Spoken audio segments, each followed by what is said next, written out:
Bismillahirrahmanirrahim. Assalamualaikum warahmatullahi wabarakatuh.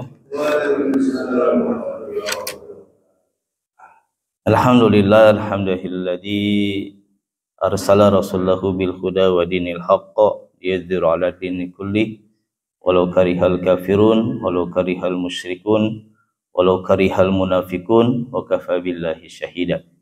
Asyhadu an la ilaha illallah wahdahu la syarikalah wa asyhadu anna Muhammadan abduhu wa rasuluhu alladzi la nabiyya ba'dah. Qala Allah ta'ala fil Qur'anil Karim, a'udzu billahi minasyaitonir rajim.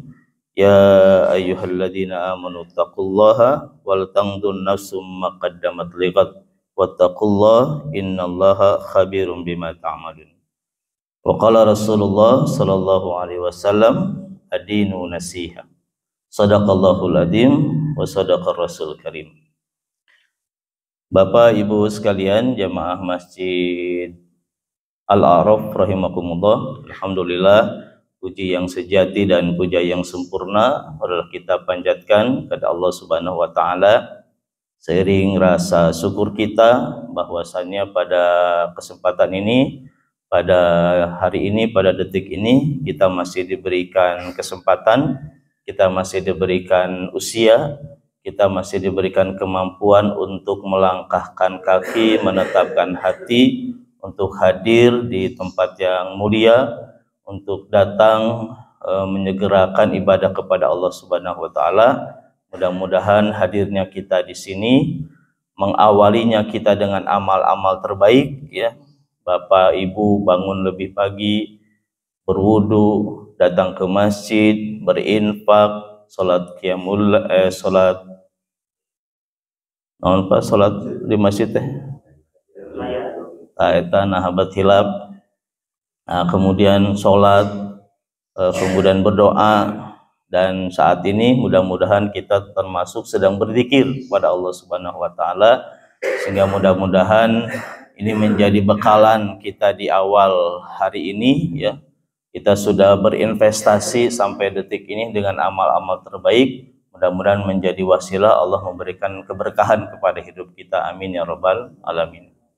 Salat dan salam semoga senantiasa tercurah limpahkan pada Nabi kita, qudwah hasanah kita, pemimpin abadi, pemimpin sejati, pemimpin yang tidak bisa diganti-ganti, Rasulullah Muhammad sallallahu alaihi wasallam. Baik Bapak Ibu sekalian, pada pagi ini ya, mudah-mudahan kita masih fresh, dan biasanya memang masih fresh banyak.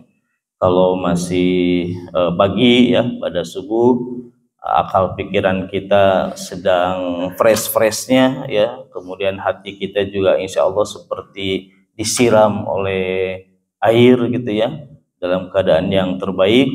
Mudah-mudahan itu menjadi wasilah apapun itu yang hari ini disampaikan menjadi ilmu yang memiliki manfaat dan menjadi energi bagi kita untuk terus meningkatkan amal soleh kita.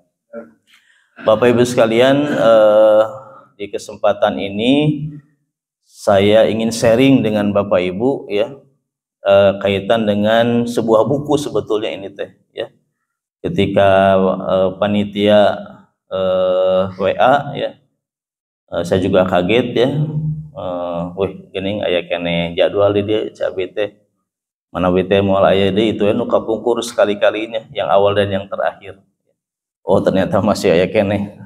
Naon kudu didugikeun si abi teh ya. Sampai kemudian di rak buku itu ada satu buku ya yang menarik perhatian saya saat itu.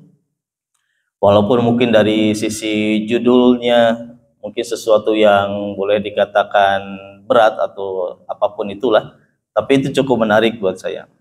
Nah, buku itu sudah lama ya, sudah lama dibeli, dan itu juga dibeli karena ada ketertarikan. Jadi buku ini memang berbicara tentang seseorang yang dia itu mengalami jatuh bangun dalam kehidupannya, dan lebih lebih detailnya lagi bagaimana dia membangun sebuah perusahaan gitu Pak, membangun sebuah usaha dari nol, kemudian mendapati proses yang memang luar biasa, sampai kemudian ditakdirkan dia ada di posisi teratas lah gitu ya, dalam banyak hal, artinya sudah menguntungkan banyak keuntungan ya, tapi kemudian ternyata itu bukan akhir dari segalanya ya. Dan posisi saat itu ya, itu juga ternyata bukan posisi yang usianya panjang ya. Ternyata urusan-urusan yang berhubungan dengan kerja dan usaha dan yang lainnya ternyata juga terjadi sebuah fluktuatif. Kadang naik, kadang turun, kadang di atas, kadang di bawah, kadang untung, kadang rugi ya. Nah, pada satu fase dia mengalami apa yang disebut dengan kebangkrutan ya. Jadi usahanya kolab ya, kemudian kerugiannya besar sampai sudah masuk kategori bangkrut ya. Tapi kemudian di situ dia mendapati banyak hal, sampai kemudian berusaha dari nol kembali ya, malah mungkin bukan dari nol tapi mungkin dari minus gitu ya. Tapi kemudian berhasil menata sampai saat ini usahanya berjalan dengan lancar. Orangnya masih ada ya, perusahaannya juga masih ada, dan produknya juga barangkali ada di masjid ini ya. Nah, itu yang kemudian menarik itu bagi saya ya, dan mungkin bisa disampaikan di forum ini. Akhirnya saya coba pelajari itu ya. Jadi buku itu berbicara tentang merefleksi ya apa yang sudah dilakukan sampai kemudian dalam kondisi saat ini. Kemudian kemarin tidak sengaja saya mendengar percakapan Cak Lontong. Kenal dengan Cak Lontong? Ya, sanes tukang lontong ya. Ini Cak Lontong ini kan pelawak yang luar biasa kalau menurut saya ya, pelawak yang intelektual ya. Belum ada pelawak yang itu bisa masuk ke perusahaan, ke BUMN, ke kementerian, kecuali dia ya. Karena ternyata dia punya background yang bagus. Ini ada satu ungkapan Pak dari dia, tapi ini mah jangan jadi, bukan hadis ya ini mah ya. Dan dari pelawak, tapi sesuatu yang baik bolehkah kita ambil? Jadi dia pernah mengatakan, sedang bertanya ke seseorang, apakah Anda setuju dengan bahwa pengalaman adalah guru yang terbaik? Nah, dia bertanya tuh ke temennya. Kalimat itu kan sudah umum ya Pak. Kita juga sudah memahami itu bahwa betul pengalaman itu adalah guru yang terbaik. Nah, tapi menurut dia itu ada tambahan bahwa pengalaman yang terbaik itu adalah pengalaman orang lain yang kita ambil sebagai pelajaran. Dia kemudian melengkapi statementnya itu dengan bahwa kalau kita ini tidak boleh merasakan jatuhnya atau sakitnya jatuh dari kendaraan kalau sudah ada orang yang sudah merasakan bahwa jatuh dari kendaraan itu adalah sakit ya. Jadi untuk mendapatkan pengalaman sakit dari jatuh dari kendaraan, kita tidak usah melakukan itu karena sudah yakin bahwa kalau jatuh pasti sakit gitu Pak. Jangan kemudian berpikir bagaimana rasanya benjol, rasanya luka, rasanya berdarah ya. Dan itu pasti memang adalah sesuatu yang menyakitkan. Nah, makanya pengalaman orang lain itu adalah sesuatu yang harus kita ambil sebagai sebuah pelajaran. Jadi jangan sampai kita melakukan apa yang orang lain lakukan dan itu adalah sebuah kesakitan gitu ya.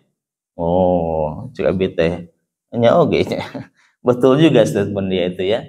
Bahwa selama ini kita tidak usah melakukan starting point kita itu dari apa yang orang lain dulu lakukan ya.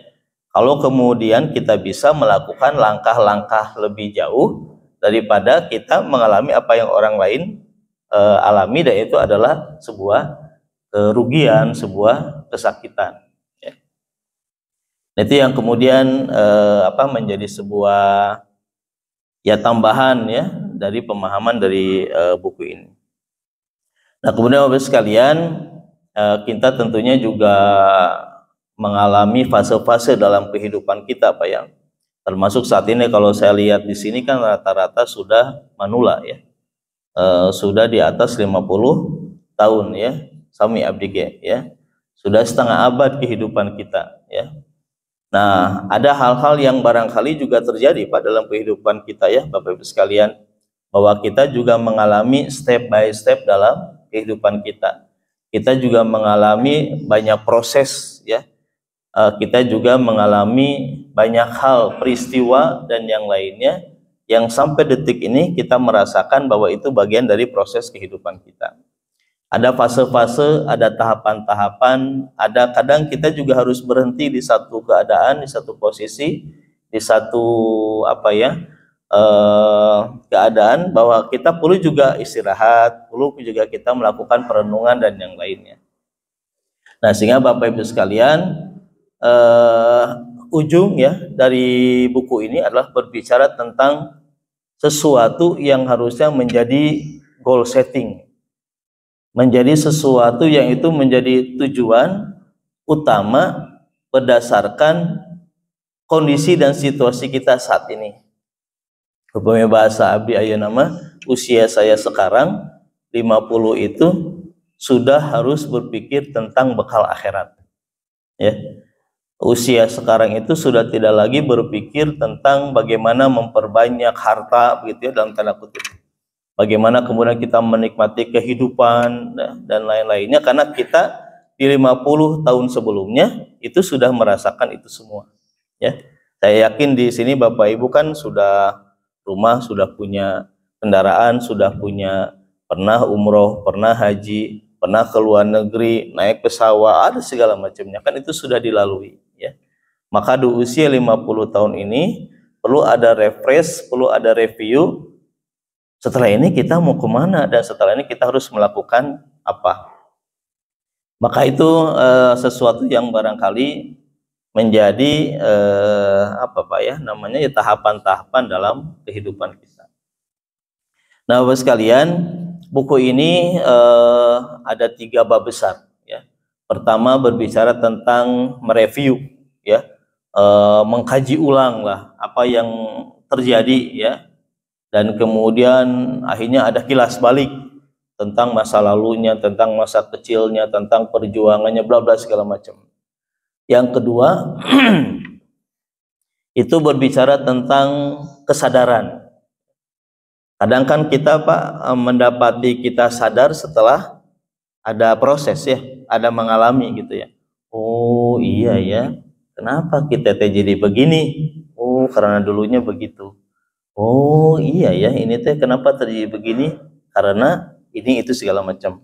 Pada satu masa, satu fase kita perlu adanya kesadaran itu. Nah, buku ini berbicara tentang beberapa poin yang menyadarkan dia gitu ya, tentang hakikat hidup, tentang makna hidup, tentang perjuangan dan lain-lainnya. Dan yang terakhir ini Pak yang menjadi poin pentingnya adalah tentang tadi jalan langit itu, bahwa sesungguhnya segala sesuatunya harus dicantolkan kemana, bahwa segala sesuatunya itu harus di-endingkan kemana, bahwa segala sesuatu itu harus diarahkan kemana sesuai dengan porsi kehidupan kita masing-masing ya. Jadi kayak tadi Pak, kayak abdi ayeuna itu ya, dengan usia sekarang ini harusnya kemana nih arah hidup ini gitu ya. Karena dalam 50 tahun sebelumnya kita sudah menikmati banyak hal. Fokus kita berikutnya adalah menuju sesuatu yang itu pasti akan datang, menuju sesuatu yang itu pasti akan dialami ya. Dalam konteks kita sebagai seorang yang beriman, finish kita adalah surga atau neraka, kan tidak ada pilihan lain Pak ya. Dan kita saat ini ada di masa menunggu ya, antrian itu, dan kita sudah tahu dan kita yakin bahwa kita akan mengalami itu. Setiap kita akan mengalami itu ya, siapapun dia ya. Nah, artinya bahwa itu sesuatu yang pasti. Nah, buku ini berbicara tentang jalan langit apa saja, poin-poin, tahapan-tahapan atau amal-amal apa saja yang pada akhirnya akan memperlancar perjalanan kita menuju ke sesuatu yang kita inginkan, kita idamkan. Ya, kalau kita makan insya Allah banyak, dalam banyak hal yang kita baca di Quran, di tafsir, di buku-buku tentang keislaman, itu makan sudah jelas ya, bahwa akhir kehidupan kita itu akan seperti ini, bahwa kita akan begitu, akan begini kalau kita begini dan kita begitu ya. Nah, walaupun dalam kehidupan sehari-hari kan banyak Pak ya yang kemudian menyebutkan bahwa Quran itu bicara tentang sesuatu yang fiktif gitu ya, sesuatu yang mengada-ngada, sesuatu yang itu abstrak, sesuatu yang itu belum tentu itu terjadi ya. Padahal yang berbicaranya adalah orang Islam ya. Artinya bahwa kita memahami itu sebagai sesuatu yang pasti adanya. Nah, bab pertama Pak tadi berbicara tentang mereview ya. Berbicara tentang kilas balik. Ini ada 3 poin yang dia sampaikan. 1, berbicara tentang kilometer 0. Jadi dalam istilah naon banyak Bapak Ibu manajemen lah gitunya, atau hal yang berhubungan dengan ilmu pengetahuan yang sifatnya kekinian, itu ada istilah untuk mendekatkan kita kepada pemahaman, itu ada istilah kilometer 0. Kilometer 0 itu berangkat dari pemahaman bahwa kita ini harus menentukan kilometer 0 kita itu dari mana, kapan, dan apa yang dilakukan. Bapak, Ibu sekarang seperti ini, sok enak kan kompleks sami, banyak namina sami, tapi rumah beda ya. Rumah masing-masing kita beda, beda lantai, beda isinya ya. Kemudian banyak perbedaannya. Padahal kita memiliki waktu yang sama, 24 jam. Ya, Bapak Ibu ada anak yang 5, 3, 4, 2, 1 tidak punya anak. Ya, itu kita bisa melihat keragaman itu. Ya, ada dari potensi yang sama, tapi ujung-ujungnya atau dalam keadaan yang nyata itu berbeda. Kenapa? Karena kilometer 0 kita itu juga berbeda-beda. Kita memulai kesadaran untuk membangun diri kita, membangun keluarga kita, mencapai sesuatu, itu juga beda. Kita sekarang menjabat sebagai apa, punya kedudukan seperti apa, gaji berapa, juga berangkat dari kilometer yang berbeda. Ya. Maka dalam banyak hal Bapak Ibu, ya kalau kita ya sekarang kan sudah menjadi orang tua, minimal buat anak kita ya, bahwa anak-anak kita pun perlu dipahamkan dengan kilometer 0 mereka. Kita ini kan bagi mereka itu adalah pedoman. Kita ini bagi mereka itu adalah contoh nyata. Kalau kita melakukan ini akan berdampak ini. Anak-anak kita itu perlu mendapatkan itu Pak. Sampai kita sudah bisa memastikan di titik mana kita yakin anak kita itu sudah punya kedewasaan, sudah punya kesadaran tentang hidup. Ya, dulu kan kita mengalami itu banyak. Ya, dulu kita berpikir bahwa kita akan menikah itu harus begini. Dulu kita berpikir bahwa untuk menikah kita harus punya ini. Dulu kita berpikir bahwa untuk mencapai sesuatu ini harus begini. Dulu ketika kita berpikir bahwa kita ingin ini, segala macamnya, itu kan pernah kita lakukan. Ya, sehingga dulu Pak, ini berbicara saya ya, dulu itu Pak, saya baru usia 35, 38 Pak, itu baru bisa naik pesawat terbang. Ya. Kemudian usia segitu juga 38 atau 39 itu baru bisa umroh. Ya. Kemudian di usia mungkin sudah masuk 40 itu baru kita bisa jalan ke sini, jalan ke situ, ke berbagai kota di usia-usia seperti itu. Kenapa? Karena kilometer 0-nya itu kita menentukan seperti itu. Dulu Pak, saya ini dulu awal-awal aktivitas kerja di sebuah sekolah dasar Pak. Pada Malan Abdi itu di ruangan administrasi bahasa nama TU. Karir tertinggi saya itu adalah kepala TU. 13 tahun Pak saya di situ. Ya. kehidupan saya itu mungkin hanya rumah, kantor, ya. Ruangan yang saya jangkau itu hanya 2 meter, 2 meter, 2 meter. Teman sejati saya adalah laptop atau komputer, ya. Teman-teman berikutnya lemari mungkin, ya, atau yang berhubungan dengan ATK. Itu saja Pak kehidupan itu.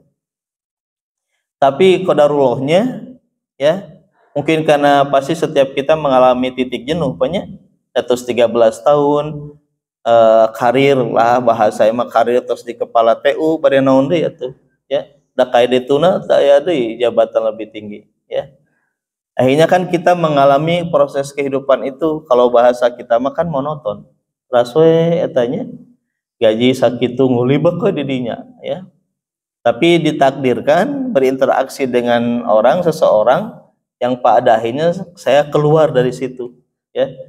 Setelah itu mah yang dulunya hanya ruangan hanya segitu, oh itu bisa kemana-mana, ya, bisa ke sana bisa kemari. Nah itu saya alami Pak di usia 38 tahun.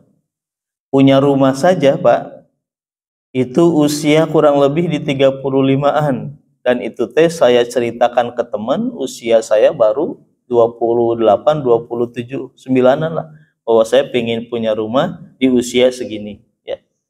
Saya saja menikah Pak, target 25 tahun. Nikah usia 27 tahun, ya. Di luar target, ya. Dan lah tenanawan da benten 2 tahun, ya. Yang penting tidak tembus angka 30. Nah, sekalian, itu saat ini saya tidak berlakukan ke anak-anak saya, ya. Jadi anak-anak saya dikondisikan untuk beres urusan itulah gitu Pak. Beres bahwa mereka harus sudah naik pesawat, bahwa mereka harus sudah umroh, bahwa mereka harus sudah bisa ke luar negeri. Itu di usia-usia mereka sedang SD, SMP gitu. Ya, karena kita meyakini bahwa kilometer 0 itu harus sudah dimulai dari waktu yang memang harus kita tentukan. Kapan kita itu sudah bisa mendapati diri kita itu sadar tentang sebuah pengalaman, sadar tentang sebuah pemahaman, ilmu pengetahuan banyak dan lain-lain, termasuk pergaulan dan yang lain-lainnya. Maka sekalian, disinilah kita bicara tentang dari mana kita memulai kilometer 0 itu. Dan ternyata untuk menentukan kilometer 0 itu tidak juga berangkat dari kita masih muda. Saat ini pun, di usia kita pun, kita perlu menentukan kembali titik 0 kita, ya. Itulah yang kemudian merefleksi dari perjalanan panjang dia, ya, dalam berusaha, kemudian coba dihubungkanlah dengan kehidupan kita sampai detik ini. Apakah kehidupan kita sudah on the track, sudah sesuai dengan yang seharusnya kita lakukan dengan usia yang kita miliki saat ini. Jadi jangan sampai gini Pak, jadi jangan sampai kita teh sudah harusnya fokus akhiratnya 70%, masih kene, ya, kita berbicara tentang dunia kita, ya, masih disibukkan dengan segala aktivitas yang berbau dan berhubungan dengan dunia. Walaupun itu bukan sesuatu yang tidak boleh, masih tetap Pak, ya, dan kita kan hidup masih di dunia, harus juga berpikir tentang dunia. Tapi orientasi dan seberapa persen pemikiran itu harus sudah mulai diarahkan ke sana. Itulah kita membuat titik 0 kembali gitu, ya. Oh, di usia ini. Dan sekarang saya sedang melakukan itu Pak, ya. Setelah berproses gitu, ya. Saya mendapati ini Pak, saya mendapati apa ya? Mungkin tadi ya kesadaran. Jadi selama ini teh kita teh mengejar supaya misal gaji saya 6 juta, 7 juta, ya, kumaha carana teh, ya. Akhirnya kan disibukkan Pak dengan banyak hal gitu, ya. Oh, kita harus melakukan ini, kita harus bekerja ini, kita harus nyambi, wah, dan lain-lainnya sampai gaji kita mencapai target. Tapi ketika berbicara ke sini, apakah itu yang memang menjadi tujuan akhir kita, ya? Nah, sampai buku ini Pak berbicara tentang bagaimana melakukan amal langit, amal kebaikan, tapi dunia itu ngikut gitu ya. Nah, ini yang kemudian diajarkan. Kemudian Pak, yang kedua, Bapak sekalian, yang kedua terkait dengan bahwa dalam hidup kita pun kita pernah mengalami atau mendapati diri kita mengambil keputusan-keputusan besar. Ya, tadilah seperti yang saya sampaikan, Bapak, Ibu, saya saat ini dengan kondisi seperti ini, dengan keadaan sekarang, dengan pencapaian kita sampai hari ini, itu berangkat dari dulu kita mengambil keputusan-keputusan besar. Dulu Bapak, Ibu, saya kan dihadapkan pada pilihan ya, sekolah SD di mana, sekolah SMP di mana, sekolah SMA di mana, kuliah di mana, kerja harus seperti apa dan di mana, itu kan pernah kita alami. Ya, apakah kemudian sekarang kita menyesali atau mensyukuri? Nah, itu beda babnya. Ya. Nah, itulah yang kemudian Bapak Ibu sekalian saya terapkan ke anak-anak gitu ya. Yang menentukan anak saya TK-nya di mana, SD-nya di mana, saya. Kenapa? Karena kita ingin mengambil aspek basic, aspek fondasi dalam pendidikan, baik itu karakter, mental, dan yang lainnya, gitu ya. Hari dulu makan kita tidak, Pak ya, yang saya gitu ya. Sekolah di mana we, ayah SD yang terdekat, lebet saya kadinya, ya. Kemudian SMP-na dulu saya berpikir yang terdekat, ya. SMA terdekat, ya.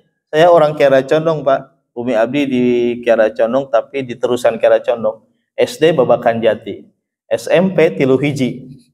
Kan terus kadang SMP Tilu Hiji, Pak ya. Di belakang kantor pajak. Itu dari rumah hanya 10 menit. SMA saya itu di SMA 12 yang dekat Pindad.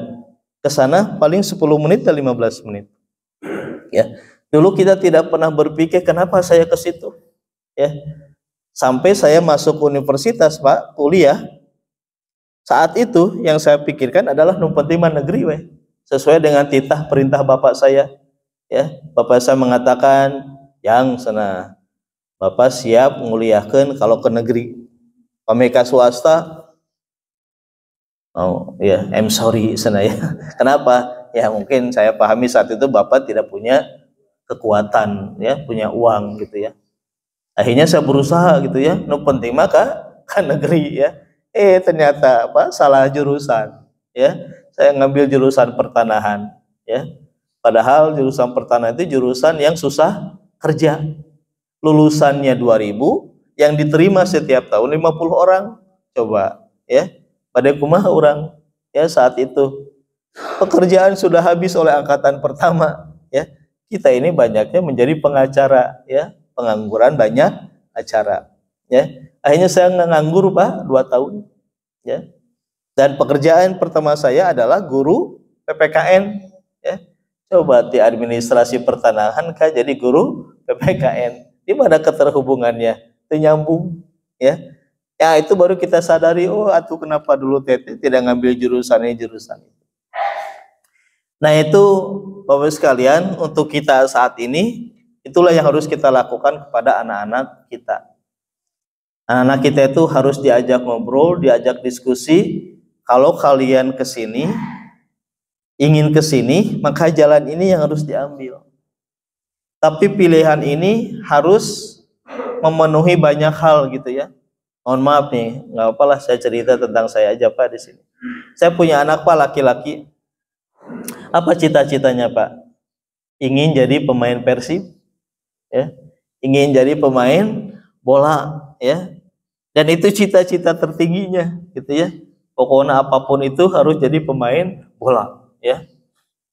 Nah, akhirnya kita kan harus ngobrol dengan dia, ya, bahwa hal itu harusnya bukan jadi tujuan bekerja, tujuan mencari uang, tapi mungkin sebatas hobi. Betul, sekarang ada Cristiano Ronaldo, ya. Betul, sekarang ada Messi. Betul, dulu ada Ronaldinho, ya. Betul, dulu ada Maradona, ya. Dan saat itu mereka melihat itu uangnya banyak gitu ya, dan lain-lainnya. Tapi kan di balik itu semua ada kejadian, di balik itu semua ada peristiwa yang lain ya. Kalau berbicara pemain luar negeri mah iya, Pak, tapi pemain lokal Coba enak mana pemain-pemain timnas kita kehidupannya, ya. Akhirnya itu tuh Pak yang kemudian difahamkan kepada anak saya. Kalau tujuannya ingin jadi pemain bola, itu yang berhasil 1 banding 1000, gitu ya. Satu orang pemain bola yang berhasil, mungkin banyak pemain bola yang tidak berhasil, malah terpuruk, ya. Sampai kehidupannya sekarang Pak banyak yang kemudian menjadi pengemis, ya, kemudian menjadi pekerja kasar, ya, dan lain-lainnya. Nah itu proses Pak ya. Jadi pada akhirnya anak saya kan berpikir, oh iya ya gitu ya. Ada pemain Persib kan akhirnya mesame wae meureun Pak nya. Kayak nu jadi tukang naon ya dan lain-lainnya gitu. Nah itu terjadi. Artinya bahwa keputusan-keputusan besar anak-anak kita harus punya andil gitu. Kita harus punya bagian penting. Kenapa Pak? Karena kita pernah mengalami itu. Saya yakin di balik ini semua, di antara kita akan ada juga yang menyesali ya keputusan-keputusan besar itu. Kami sih gak abdi lah gitunya.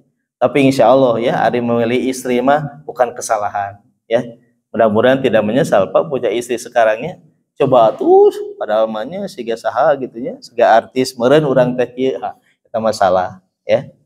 Nah, artinya seperti itu Pak. Buku itu berbicara tentang bagaimana keputusan-keputusan besar itu berdampak terhadap masa depan.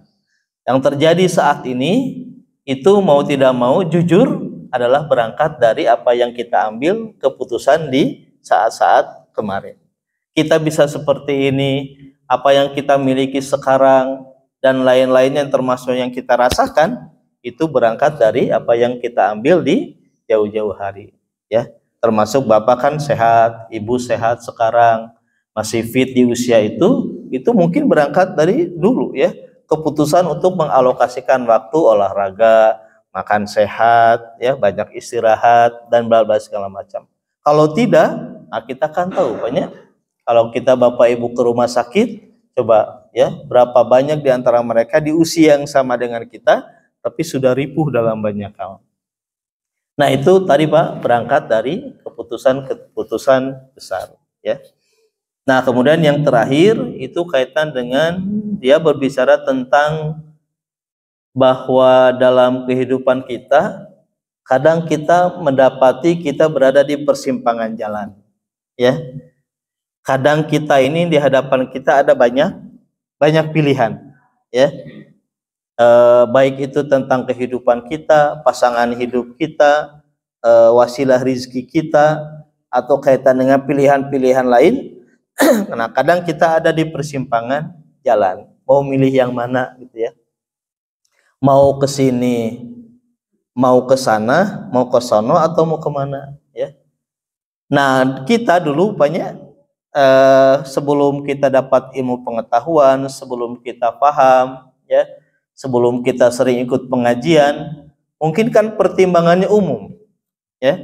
Atau saya milih iya karena itu, atau saya milih nu iya karena muda. Oh udah aja ini karena orang banyak memilih, kan dulu begitu ya. Nah pada titik tertentu memang kita harus memiliki kesadaran kenapa kita memilih jalan itu dan apa nanti konsekuensi logisnya gitu ya. Jadi ya termasuk urusan dulu saya Pak ngambil tadi jurusan di kuliah, kemudian pekerjaan. Nah itu kan tergantung kita. Ya kesalahan saya dulu malah tidak usah diulang. Makanya anak-anak saya itu sejak dini pasti saya ajak ngobrol Pak, diskusi di fase-fase tertentu. Ketika mereka akan lulus SMA, lulus SMP, itu pasti ada fase-fase itu ya. So kalian mau apa, mau kemana dan segala macamnya ya. Termasuk yang bungsu Pak sampai sekarang protes ke saya itu. Kenapa? Karena SMA-nya tidak sesuai keinginannya. Oh sampai sekarang teteh pasti kalau ada kesalahan itu pasti saya yang disalahkan ya. Dan naon cek abi teh ya. Yang penting dia menjalaninya dengan baik ya. Di SMA-nya tidak ada masalah, ya prestasinya bagus, artinya tidak ada problem. Kenapa Bapak sekalian? Ya karena begitu, ya. Karena dulu pilihan sekolah SMA dia sesuatu yang berpotensi untuk melemahkan iman dia, sesuatu yang berpotensi untuk pergaulannya bisa bahaya, sesuatu yang khawatir itu akan menjadi problem kita, Pak. Ya, kita ini kan harus prinsipnya kan siga sepuh kapungkur, banyak tiis celi herang mata. Kita tidak ingin mendapati anak kita, misalnya orang teh ujug-ujug dia dipanggil ku kepala sekolah, ku wali kelas, ya. Di hadapan Pak putra Bapak kieu tak tingali Pak tidak hadirnya sekian kali, ya. Iya nilainya sekian. Nah, kan kita tidak ingin seperti itu, ya.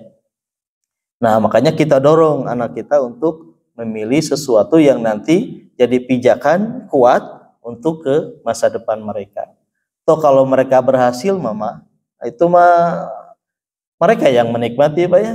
Dan kita mah orang tua tidak akan pernah meminta, ya. Sampai kapanpun orang tua mah tidak akan pernah meminta. Pastinya dia akan terus memberi. Hatta anak kita sudah menikah, punya anak, ya, dan lain-lain kehidupannya, kita pasti akan memberi, ya. Nah, Bapak sekalian itu ya, dalam banyak hal. Nah, sehingga kondisi-kondisi itu pastinya real ada di hadapan kita. Tinggal alat ukur apa saja yang harus kita lakukan supaya kita bisa memilih yang terbaik, ya. Nah, ini jangan sampai nanti ada kesan misalnya kita memaksakan kehendak atau memaksakan kemampuan, ya. Kan tidak sedikit, Pak, ya, di antara ya kehidupan masyarakat kita yang kemudian memaksakan kehendak, ya. Anak kita potensinya di sini kegawe hoyong di dia, gitu, ya. Anak kita menderita, ya, orang tua tersenyum, ya. Padahal yang menjalani adalah anak kita, ya. Anak-anak saya, Pak, dari dulu tidak pernah saya targetkan ranking, Pak, ya. Tidak pernah saya tanya setiap sekolah kamu ranking berapa. Tapi yang saya tanya setiap dia pulang sekolah, kamu punya teman berapa orang, gitu, ya. Karena urusan-urusan akademik mah terus beres, Pak. Kurang kali abdi mah, ya, kubargi istri abdi guru TK, abdi ngajar di SD, ya, baca Quran udah beres di usia mereka 4 tahun 5 tahun.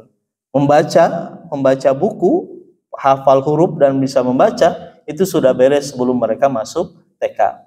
Jadi di sekolah teh dalam rangka sosialisasi eta hukum. Maka saya tidak pernah menjadikan target ranking itu menjadi target masing-masing anak-anak saya. Kenwe, ya, penting mah mereka menjalani kehidupannya sesuai dengan perkembangan psikologisnya, ya. Nah, itu jangan sampai kan jadi beban, Pak, ya. Apalagi jadi target, yo anak-anak siga bapak kapungkur, ya. Tong siga bapak kapungkur, bapak ranking ke hiji di tukang, ya. Nah, kalian harus ranking 1, 2, 3, belajar, gitu, ya. Sampai anak kita kan stres sendiri, ya. Makanya kan ada teori banyak, kalau ada guru di sini ada teori multiple intelligence, bahwa anak-anak kita itu memiliki kemampuan yang berbeda, ya. Kita punya 3 orang anak, Pak, atau 5 orang anak itu memiliki kemampuan yang berbeda-beda, ya. Saya aja 3, masing-masing karakternya beda-beda, banyak.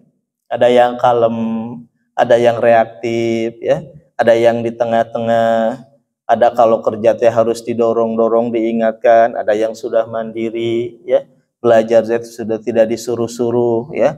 Tapi masih aya keneh anu salat subuh teh kedah we dibangunkeun, ya. Cara berpikirnya beda, cara belajarnya beda, ya. Ada yang jalan berat silent, Pak, itu diajar henteu ieu teh, ya. Tapi juga nu jojorowokan si abdi dibaca ta semua bab teh, Pak, ya. Duh kalau betukan teh teh, ya. Gandeng teh. Maka nu hiji diajar di luhur, nu hiji diajar di mana, itu kan beda-beda, Pak, ya. Artinya bahwa setiap anak-anak kita itu juga punya kemampuan masing-masing, ya, dan itu harus dipahami, ya.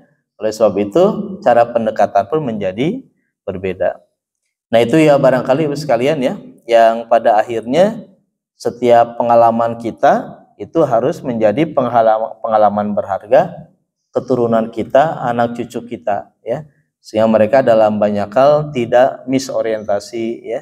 Kemudian jelas tuh tujuannya, kemudian sesuai dengan kapasitas, kemampuan dan keinginannya, ya. Dan itu kan akan membuat kita menjadi bahagia, ya, insyaallah. Baik, lanjut ke bab kedua, Pak, ya, yaitu kaitan dengan kesadaran-kesadaran, ya. Jadi setelah berproses sekian lama, Pak, buku ini kan dia menceritakan 20 tahun yang lalu gitu ya. Bagaimana dia memulai sebuah usaha, dari mana ya, kemudian sudah berangkat dari dulunya dia seperti apa ya. Nah, sampai kemudian dia mendapati perusahaannya kolab, bangkrut menjelang mati gitu ya. Tapi kemudian di situ ada muncul banyak kesadaran ya. Kadang Pak kita sadarkan kalau biasanya ada penyebab lah, salah satu memang teguran atau ujian, baru kita sadar ya. Nah kalau tidak mah ya, misalnya mohon maaf kayak kita di urusan kesehatan lah gitu banyak hari sadar nuju teu sadar mah naone ya kita makan teh manis sering ya, kopi sering, misalnya makan makanan yang saat ini ibunya kamu murang kali istri mah seblak teh ya, naon deui Pak anu yang bernuansa merah ya, enak di lidah, pabaliut di perut teh ya. Itu seperti itulah banyak halnya. Nah sekalian, ketika kita dikasih sakit, ketika kita dikasih sesuatu yang pada akhirnya menyadarkan, oh itu ya kenapa kita tidak boleh ini, tidak boleh itu ya, menghindari itu karena ini penyebab. Nah dia menyadari beberapa hal Pak dari prosesnya. Yang pertama yang dia sadari bahwa dia menyadari Pak bahwa kita berdoa kepada Allah banyak, kita ingin banyak kebaikan dari Allah, kita ingin mendapatkan sesuatu yang baik dari Allah, tapi kadang kita berharap yang baik-baik yang kita dapatkan. Ya sok misalnya kayak Bapak, mohon maaf ya, misalnya ya Allah saya sekarang banyak hutang, ya Allah mudah-mudahan ada yang bager bayarin hutang kita ya, atau ujug-ujug saya dapat apa supaya bisa dapat hutang ya.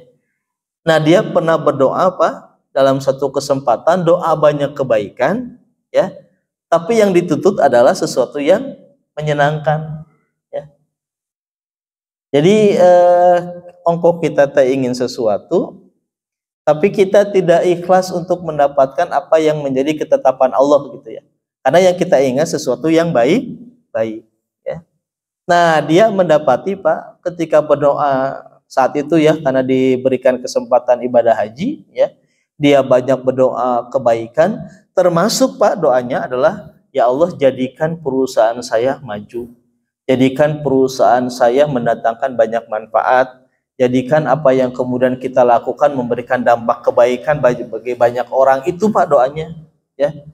Dan kemudian dia berharap Allah memberikan jalan pesanan banyak ya.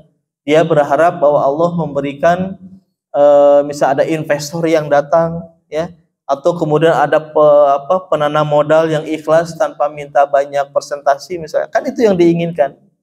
Tapi ternyata Pak Allah memberikan apa yang dia inginkan dengan cara sesuatu yang sangat menyakitkan, sesuatu yang membuat dia tidak nyaman. Padahal sebetulnya ini cara Allah yang terbaik, dan itu pengabulan doa dari yang dia doakan. Tapi caranya di luar ekspektasi dia gitu ya. Ya. Nah, akhirnya kan apa yang terjadi Pak?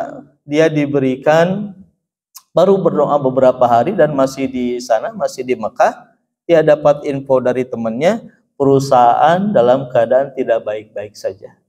Hutang banyak, ya. Investor tos nagihan, tibang tos kungkang kring, cash in hand menjelang minus, ya. Coba Pak bisa dibayangkan. Sehingga kan munculnya atuh orang teh ngadoa teh berarti teh dikabul ke Allah teh, ya. Karena dulu dia sebelumnya berdoa tentang kebaikan perusahaannya. Tapi setelah dia berproses Pak, ini ada proses ya, baru dia menyadari, Oh begini tuh cara Allah menumbuhkan perusahaannya. Oh begini tuh ya cara Allah supaya saya mengelola perusahaan ini yang nanti berdampak pada penghasilan yang banyak. Oh begini ya cara Allah itu untuk memberikan apa yang kita inginkan. Karena dari situ Pak, dia mendapati bahwa dia harus berpikir bagaimana caranya supaya perusahaannya tidak bangkrut. Bagaimana caranya dia membayar hutang. Bagaimana caranya dia tidak mem-PHK karyawannya. Dan itu semuanya ada di depan mata dia. Salah penyelesaian, dampaknya tidak hanya dia yang rugi tapi karyawan dan yang lain. Ya. Oh, ternyata seperti itu Bapak Ibu sekalian, ya. Di balik doa yang kita inginkan, itu ada cara Allah untuk mengabulkannya, gitu ya. Jadi kadang kita berdoa sesuatu, Allah juga kan ingin menguji banyak seberapa komitmen dan seberapa konsisten kita terus berdoa itu, ya. Doa Nabi kita saja ya, banyak nabi-nabi yang kemudian dia minta anak di usia 21 tahun, Pak. Tapi diberi anak oleh Allah di usia 60 atau 90 tahun. Berapa lama itu harus menunggu, ya. Tapi sepanjang itu dia terus berdoa kepada Allah, ya. Apalagi kita apanya? Kan kita pengennya cash and carry-nya, berdoa pagi, mudah-mudahan dikabulkan sore gitu ya. Sampai sahur Ustaz Abdul Somad mah ya, buat apa berdoa selagi nya? Da doa nu pagi gecan dikabulkeun nyeri itu berdoa deui ya. Padahal Allah itu ingin menguji karena ya begitu Pak, kesadaran itu muncul karena sudah berproses ya. Kita itu ingin seperti ini, doa kita seperti itu, tapi cara Allah memberikan jawaban atau mengabulkan doanya itu yang kadang di luar ekspektasi kita ya. Di luar sesuatu yang kita pikirkan. Dan rata-rata masing-masing kita solusinya ingin yang lebih baik. Solusinya tidak ingin sesuatu yang membuat kita tidak nyaman. Sesuatu yang kemudian tidak ingin kita menjadi sakit, tersakiti atau di kondisi terbawah. Kan begitu ya. Itu yang saya alami Pak di zaman Covid ya. Saya sebelum Covid aset banyak Pak. Karyawan ada, mobil punya ya. Penghasilan di atas rata-rata sehingga bisa sana bisa kemari. Dikasih Covid Pak, itu Covid baru masuk 1 tahun, itu belum klimaksnya Covid itu ya, mohon maaf belum anti klimaksnya. Anti klimaksnya kan di tahun berapa itu Pak, 2021 2022 ya, anti klimaksnya itu sudah habis Pak ya. Karyawan mau tidak mau harus dirumahkan, pada akhirnya diberhentikan, kendaraan harus dijual, kontrakan pada akhirnya tidak diperpanjang, sampai terakhir tabungan itu sudah nol ya. Coba Pak, padahal kita berdoa kepada Allah saat itu ya supaya dilanggengkan usaha kita ya. Sekarang saya ini tidak konsisten Pak. Dulu mah ya ketika sedang seperti itu sholat harus awal waktu. Sebelum muadzin berazan saya harus sudah di sana karena itu yang diajarkan ya. Ternyata itu yang melalaikan kita. Ya, kita ada banyak diberikan kebaikan, kita lupa dengan kebaikan-kebaikan lain. Sampai kemudian Pak, ada di titik paling rendah. Bapak kan pernah merasakan tidak punya uang. Pernah tidak Pak? Sepeser pun. Pernah kan? Coba apa rasanya? Tidak bisa digambarkan dengan kata-kata ya. Pernah Bapak minus? Pernah Bapak punya hutang? Pasti punya ya. Sampai saat ini bikin sami gaduh hutang ya. Sampai bagaimana anak istri kita merengek minta sesuatu ya, sampai kemudian dapur tergoncang ya, minyak teu aya, beas kosong ya. Itu saya alami itu ya, di titik paling rendah. Kan sesuatu yang menyakitkan Pak dalam tanda kutip ya. Tapi setelah kesini, oh iya, ini teh barangkali Allah sedang berusaha untuk mensucikan harta kita. Oh, ini teh mungkin cara Allah untuk menolkan harta-harta yang tidak jelas. Oh, seperti ini cara Allah supaya kita berangkat memulai sesuatu dari yang baik terukur, hasilnya mendatangkan keberkahan. Dari situ kita berpikir bahwa COVID itu menjadi sesuatu yang Allah sediakan bagi saya pribadi ya untuk menyelesaikan urusan-urusan itu. Karena dulu itu ketika kita punya ketika kita memiliki banyak hal, kadang apa yang kita lakukan? Menikmatinya Pak. Kadang di luar kebiasaan ya, jajan gitu ke mana ya, maksudnya makan-makan ya. Kemudian ada urusan ke luar kota, breng seorang anak seorang istri ya, di hotel mana, makan di mana, si ganunya saat itu bapaknya.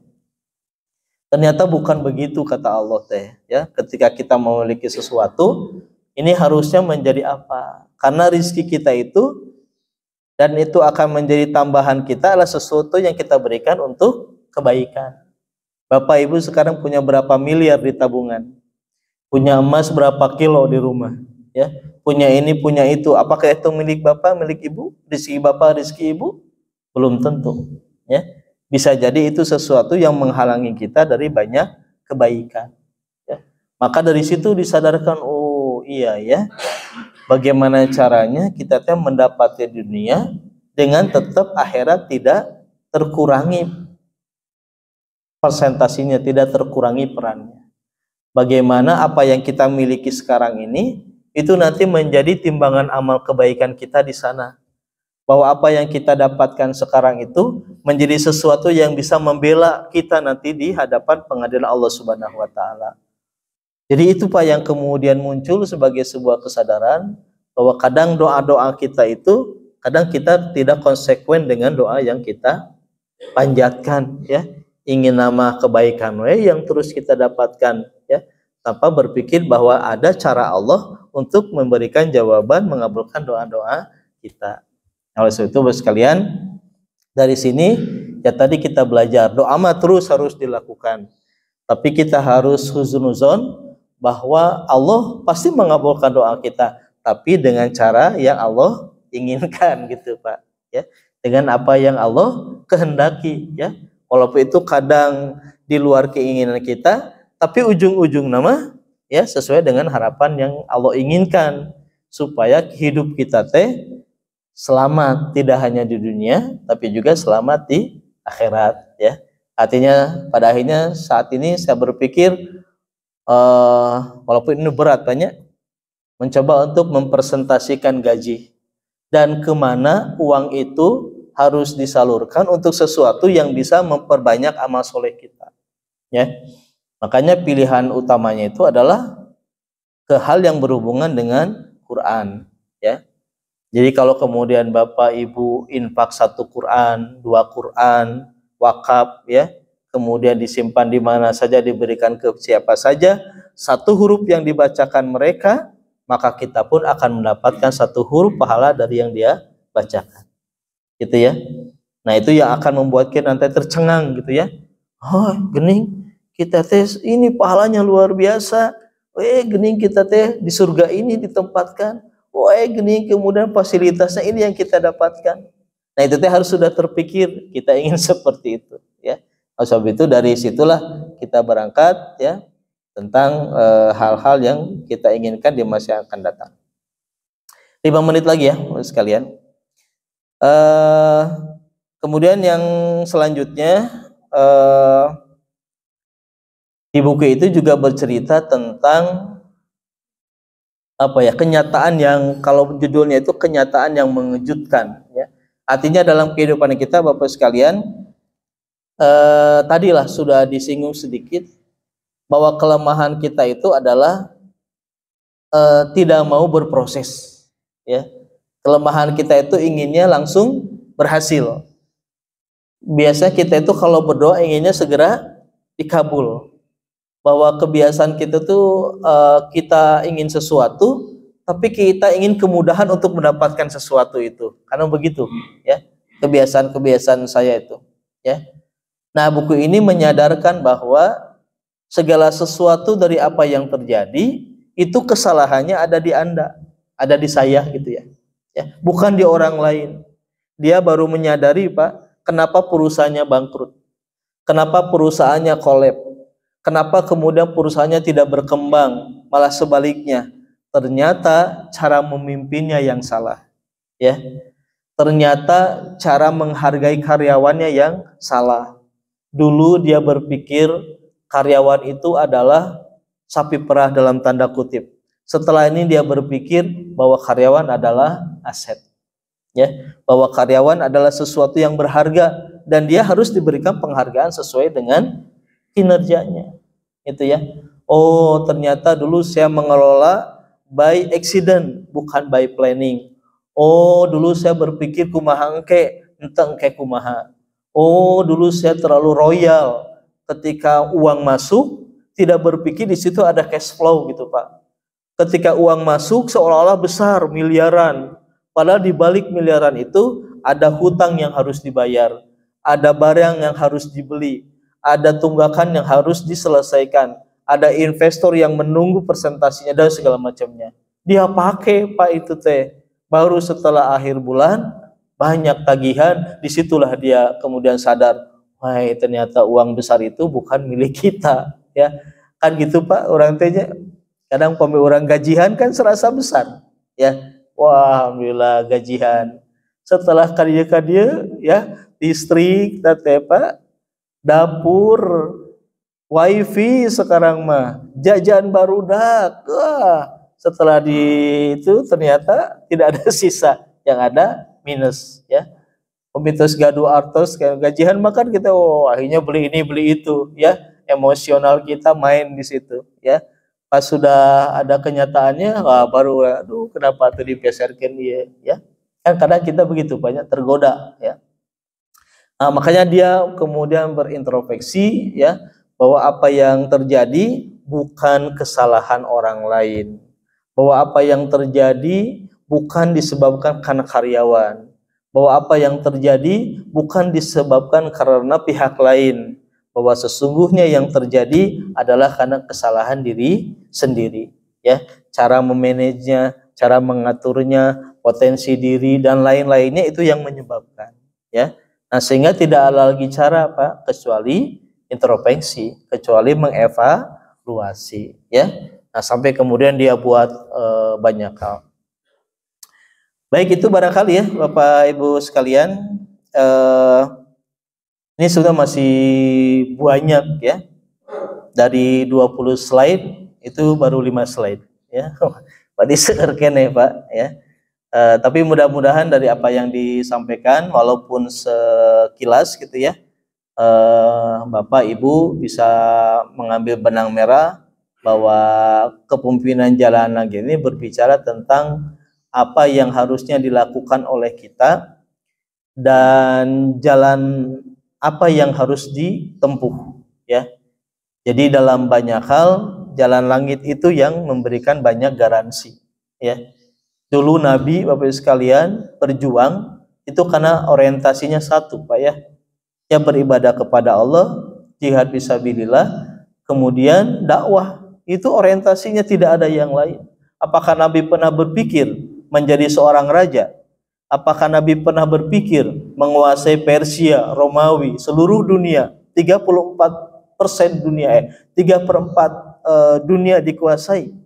Apakah Nabi kemudian pernah berpikir itu? Tidak, nabinya.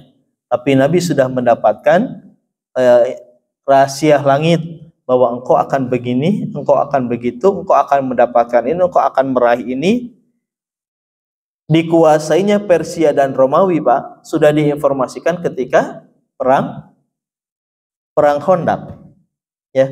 Ketika Nabi semua orang sudah tidak bisa lagi menghancurkan batu itu, semuanya minta Nabi untuk menghancurkan batu itu. Dipukulkan satu kali muncul cahaya, kan suka begitu Pak ya. Just disitulah Allah gambarkan suatu saat Persia akan dikuasai Islam.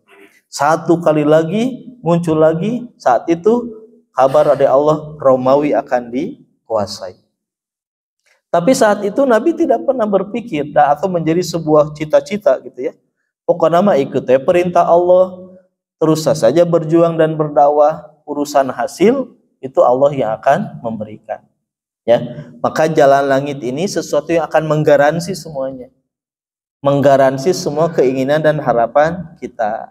Kadang Pak, kita makan berpikirnya inginnya 10. Pada Allah itu sedang merencanakan kita diberi 1000. Gitu ya. Kadang kita berpikir cakape sakit ya. Padahal Allah itu sudah menyediakan kita itu banyak kebaikan. Ya. Nah, disitulah barangkali proses itu ya. Mudah-mudahan dalam banyak hal, terutama bagi saya Pak ya, di usia yang saat ini, saya sedang berpikir bagaimana melakukan percepatan, melakukan scale up lah bahasanya, melakukan perbanyakan perbendaharaan amal soleh. Apalagi itu yang harus kita siapkan sekarang ya, sesuatu yang bisa mempercepat kita masuk surga Pak. Karena belum tentu jaminan kita sholat setiap waktu ya, walaupun itu tepat waktu dengan jumlah yang sesuai, itu menggaransikan kita masuk surga lebih cepat. Ya, karena banyak di sini amal-amalannya itu bisa mempercepat itu. Ya, salah satunya adalah berdakwah. Ya, berdakwah ini kan jalan cepat untuk masuk ke dalam surga. Karena di situ banyak kebaikan. Ya. Nah, makanya Bapak sekalian, kalau sekarang mulai sekarang, kalaupun mau beramal soleh, sesuatu yang berdampak banyak, gitu ya. Kayak tadi wakaf Quran, wakaf masjid, ya, dan lainnya. Karena ketika kita sudah tiada, amalnya kita masih mendapatkannya, ya. Makanya dari sekarang saya terutama ya, apa sih yang saya miliki ya? Misalnya kayak gaji ini sekian.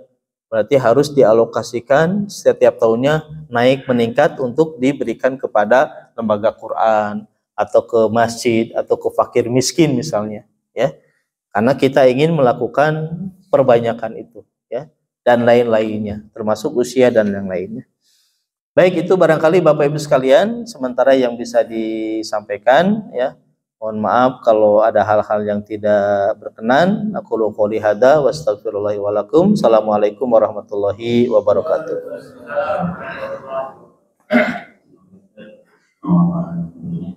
Ada waktu 15 menit. Barangkali dari Bapak Ibu ada yang bisa sampaikan, dipersilakan. Pak Igi, mungkin Tong PRWD ya tuh artinya. PRW.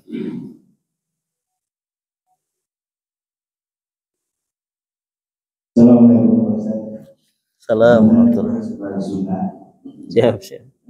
Baiklah sekarang rumah dan usaha tembus doa tembus kami dengan tidak mengurangi urusan duniawi, yang dijabah, yang dikabul, karena usaha itu adalah kesalahan lain, usaha kita selalu, usaha itu kita harus menangani. Nah, kemudian dengan tidak mengurangi kegiatan, nah itulah singkat kalau untuk melayani. Ya, hatur nuhun Pak. Inilah memang konsekuensi logisnya berbicara tentang sesuatu yang kita sendiri sedang berproses gitu ya. Ya termasuk apa yang tadi beliau sampaikan, beliau tanyakan, ya memang dalam proses gitu ya, yang sedang dijalankan ya. Apalagi beliau kan sudah usia sudah matang dibanding saya, kehidupan juga sudah dijalani ya, banyak periode mungkinnya. Bapak mah sama presiden berarti. Kalau kita mah baru beberapa presiden ukurannya. Jadi memang sekarang kalau yang melihat dari sini, dari perjalanan dari buku yang saya baca ini, memang kalau boleh diistilahkan Pak, kita teh memang harus memahami itu seperti dua sisi mata uang. Artinya kalau salah satu tidak ada, maka tidak ada nilai dari uang itu. Orang gado koin banyak, no paling dia teh kosong, tidak ada gitu ya, maka itu tidak berlaku sebagai uang dan tidak memiliki nilai ya. Tapi kalau ada dua-duanya, maka dia akan berfungsi sesuai dengan kebermanfaatannya. Itulah barangkali dalam proses Pak ya, bahwa antara kehidupan dunia di situ juga ada urusan yang harus digandengkan, yaitu urusan akhirat, ya. Jadi bagaimana kemudian urusan-urusan dunia itu tidak mengurangi nilai atau tidak menghalangi kita mendapatkan kebaikan akhirat, atau sebaliknya bahwa kehidupan akhirat kita dengan amal-amal soleh kita, bagaimana caranya itu urusan dunia juga mengikutinya, ya. Karena kalau kita baca sirah Pak ya, yang seperti saya sampaikan, kalau berdasarkan rumus ya, formulasi, bahwa sesungguhnya Allah memang sudah mendesain kehidupan ini, bahwa kalau urusan akhirat, urusan ya tadi kebaikan kita lakukan, maka urusan dunia itu akan ikut dengan sendirinya, begitu ya. Nabi tadi ya, di awal-awal Pak, apa yang Allah sudah berikan, ya, terutama setelah di fase Madinah, apa yang Allah berikan, ya, jumlah kaum muslimin yang terus bertambah. Ketika berperang Allah berikan ghanimah, ya. Setelah itu Allah berikan sahabat yang sangat luar biasa, ya. Yang dengan itu Islam jadi lebih cepat akselerasinya, ya. Karena di situ menyisipkan, menggandengkan, mengkolaborasikan antara kepentingan kita beribadah dengan efek yang akan kita dapatkan dari ibadah, ya. Karena ternyata sekalian kalau dari buku ini ya, dia baru menyadari bahwa amal ini, baru versi ini Pak ya, versi buku ini, bahwa ternyata amal atau sesuatu yang bisa mendatangkan banyak kebaikan itu adalah ketika dia membumikan Al-Quran, ketika dia mengusahakan Al-Quran itu bisa dibaca oleh banyak orang, dan dia bagian dari kontribusi memperbanyak Quran itu. Artinya dia berbisnis dalam tanda kutip ya dengan Quran itu. Tapi dengan, memang di sini ada di slide berikutnya berbicara tentang big way Pak namanya ya. Berbicara tentang strong way, berbicara tentang tujuan akhir itu apa sih? Dia pernah ditanya Pak oleh konsultannya, apa tujuan Anda dengan bisnis ini? Oh, saya ingin karyawan saya sejahtera. Bukan itu. Saya ingin kita memiliki kebermanfaatan. Bukan itu. Sampai detik saat itu dia tidak bisa jawab Pak. Sampai si konsultannya udah pulang aja dulu, sok pikirkan ya. Ternyata dia dapat jawaban itu di perjalanan. Jawabannya adalah bahwa dia ingin masyarakat bisa baca Quran. Dia ingin Quran membumi. Dia ingin semuanya paham Quran, karena setelah itu dia akan pasti banyak ibadah. Setelah itu disampaikan ke konsultan, itulah big way-nya. Itulah tujuannya. Jadi kita saat itu dia ya akhirnya usahanya di produksi Quran ya, tapi dengan big way-nya big way akhirat. Maka setelah itu memang Allah mudahkan urusannya Pak ya.